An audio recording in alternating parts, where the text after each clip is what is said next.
വരങ്ങളും ഫലങ്ങളും കൊണ്ട് നിറയ്ക്കണമേ. പിതാവിനും പുത്രനും പരിശുദ്ധാത്മാവിനും സ്തുതി. ആദിയിലെ പോലെ ഇപ്പോഴും എന്നേക്കുമാമേൻ. നമുക്ക് എപ്പോഴൊക്കെ ഒഴിവ് കിട്ടണോ ആ സമയം മുഴുവനും നമ്മൾ ഇതുപോലെ പരിശുദ്ധാത്മാവിന്റെ ഈ കൊന്ത ജപമാല, കൊച്ചു ജപമാല നമ്മൾ 50 ദിവസവും എത്ര തവണ നമുക്ക് പ്രാർത്ഥിക്കാൻ പറ്റുമോ അത്രയും തവണ നിങ്ങൾ പ്രാർത്ഥിച്ചുകൊണ്ടിരിക്കണം. വലിയ ഫലങ്ങളാണ് അപ്പസ്തോല പ്രവർത്തനങ്ങൾ 1:8. പരിശുദ്ധാത്മാവ് വന്നു കഴിയുമ്പോൾ നിങ്ങളെല്ലാവരും ശക്തി പ്രാപിക്കും. അപ്പസ്തോല പ്രവർത്തനങ്ങൾ 1:5. യോഹന്നാൻ നിങ്ങൾക്ക് ജലം കൊണ്ട് സ്നാനം നൽകി, ഞാനാകട്ടെ ഏറെ താമസിയാതെ പരിശുദ്ധാത്മാവിനാൽ നിങ്ങൾക്ക് സ്നാനം നൽകും. അപ്പൊ പരിശുദ്ധാത്മാവ് നിത്യസഹായകൻ, ആശ്വാസദായകൻ, റൂഹാദ് കുദാശ തമ്പുരാൻ.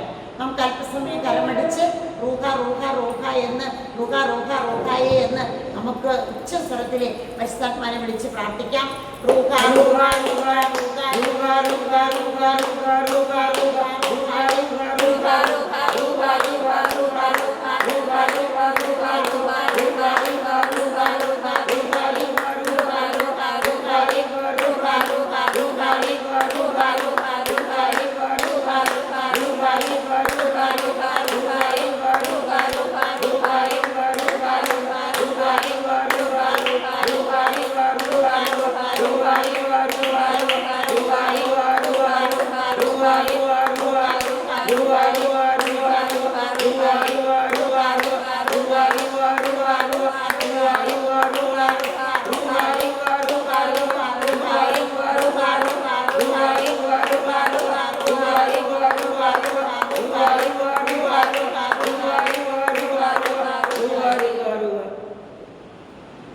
നിശബ്ദമായിട്ട് ദിവ്യകാരുണ്യീശോയിലേക്ക് നോക്കിയിരുന്നു കൊണ്ട് പരിശുദ്ധാത്മാവിൻ്റെ സഹായത്താൽ നമ്മുടെ ജീവിതത്തെ മുഴുവനായിട്ട് കർത്താവിന് ഇപ്പോൾ നമുക്ക് സമർപ്പിച്ചുകൊണ്ടിരിക്കാം. എല്ലാ കാര്യങ്ങളും ഇപ്പോൾ സമർപ്പിച്ചുകൊണ്ടിരിക്കാം.